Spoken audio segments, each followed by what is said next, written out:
We first met Lester in 1979 in San Francisco. The news director came in and told us that he had this young kid he was hiring from Sacramento. Next day, Lester Holt walks in the room. He's a 20-year-old kid. And by the end of that first day, he convinced us all that he'd be a great reporter. From Kennedy Airport, Lester Holt, Channel 2 News. I first started working with Lester back in the late 1980s, early 1990s at WBBM. He was unflappable in breaking news situations. He was tireless, would work any shift that you'd want him to, anytime. We sent him to El Salvador, Haiti, Somalia. Even back then, the same qualities that the network saw in him years later, we saw at the local level.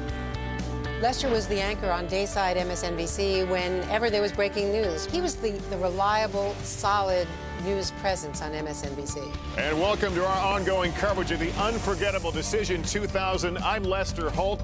In the year 2000, that was the year with the Gore-Bush recount. It went on forever. The election never ended. And it was Lester who was our lead person, anchoring all of that breaking news of that landmark election. This is our big debut weekend. We are now the official Weekend Today anchors. He became a part of the Today Show family when he started to host the weekend show. You watched him on the air and you knew right off the bat that this was a guy who was going to make a mark. I'd always been a big fan. I had watched him for years, and I just really respected him a lot as a journalist. The minute I set foot in Studio 1A, Lester made me feel so comfortable and immediately made me feel like I was a part of that team. The worst thing about Lester is the best thing about Lester. He always says yes. He does his morning program on the weekends. He does Dateline, which is a mixture of mysteries and investigative stuff. And he does straight hard breaking news on the newscast. We joke a lot that Lester is the hardest working man in news. Truth be told, it's not a joke. He wears so many different hats, but he wears them all well, and I think that's just a sign of his many strengths.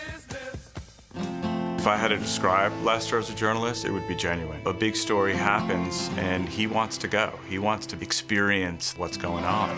This crowd is realizing that what they are experiencing now is, in fact, a taste of freedom. He's an excellent journalist. He likes to be there and tell the story firsthand, boots on the ground. That's how he works, and I really admire that. I remember arriving in Haiti on the tarmac, and it was tumultuous, to say the least. And there was Lester anchoring the network's coverage. With as many as 200,000 people feared dead, the United Nations today called this disaster historic. In the middle of this chaos, he is just flawless. Lester is truly passionate about the men and women that serve overseas. He has spent a lot of time in Afghanistan. They're 100% Americans. Wherever there is a great story to be told, he wants to be the person telling it.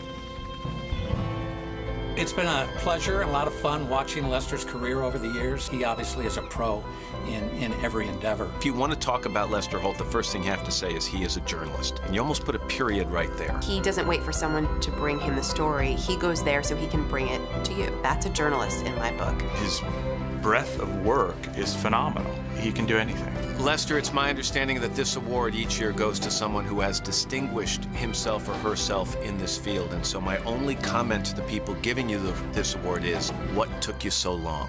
You should have gotten it long ago.